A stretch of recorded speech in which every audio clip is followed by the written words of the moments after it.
सुमन का संघर्षमय सफर। सुमन का जन्म एक बेहद साधारण से घर में हुआ था। उसका बड़ा भाई ईशान, जो उससे 10 साल बड़ा था, एक बहन के आने से बेहद खुश हुआ। घर में खुशियां थीं, लेकिन ये खुशियां एक छोटे से कमरे में रह जाती थीं, जिसमें 6 लोग साथ रहते थे। सुमन, उसकी माँ, पापा, बड़ा भाई और 2 बहनें, अनीशा और सोनिका, जो सुमन के बाद पैदा हुईं। घर में टीवी नहीं था। बच्चे अक्सर मोहल्ले की एक आंटी के पास जाकर टीवी देखने की कोशिश करते थे, पर आंटी दरवाजा बंद कर देती थीं।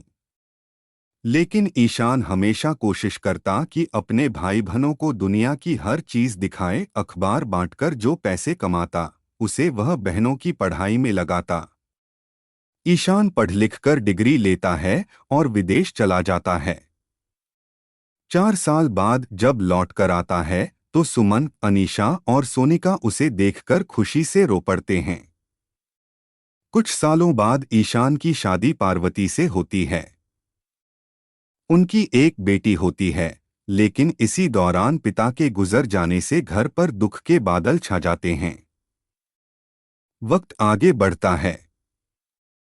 सुमन की शादी एक ऐसे व्यक्ति से होती है जो दिखने में तो अच्छा था, पर अंदर से उसके व्यवहार में अजीब सी मनोदशा थी। वह सुमन को मानसिक रूप से सताता। उसे हर रोज डर और तकलीफ देने लगा। 6 साल गुजर गए और सुमन को एक बेटा हुआ, आयुष। लेकिन आयुष 5 महीने का भी नहीं हुआ था कि उसके पति की मौत हो गई।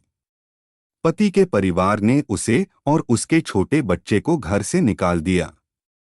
सुमन मजबूर होकर मुंबई आ गई, बेटे को बगल में लिए, पर हिम्मत नहीं हारी।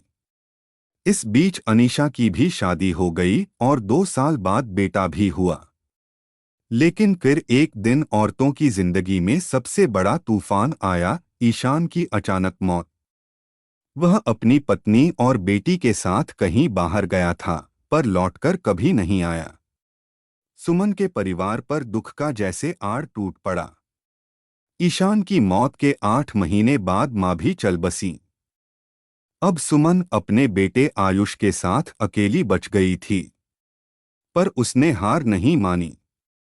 वह डेंटिस्ट बनना चाहती थी, पर हालातों ने उसे टीचिंग लाइन में ला दिया।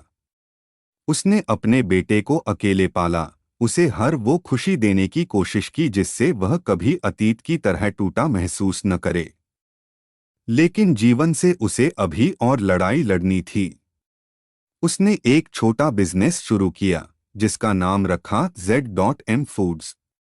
इस बिजनेस में वह खाने के प्रीमिक्स बनाकर देती थी। शुरुआत में उसे 5 खराब रिव्यू मिले। हर कोई कहता, यही काम करना है, इसमें क्या भविष्य है। पर सुमन रुकी नहीं। वह टूटी थी, पर बिखरी नहीं। आखिरकार समय ने साथ देना शुरू किया। धीरे धीरे उसके काम को पहचान मिली। फिर सबसे छोटी बहन सोनिका की शादी हुई, और वो दिन था जब सुमन ने पीछे मुड़कर अपने सफर को देखा। हारी बहुत बार, लेकिन हारी नहीं। यही उसकी जीत थी। सीखा। सुमन की कहानी हमें सिखाती है कि जिंदगी में हादसे, धोखे और गलत लोग आएंगे, पर अगर हम खुद से हार गए, तो दुनिया का कोई सहारा हमें जीत नहीं दिला सकता। कठिनाइयां तो आएंगी, लेकिन हर अंधेरे के बाद एक नई सुबह भी होगी। न हिम्मत हारो, न सपने छोड़ो, बस एक कदम और चलो।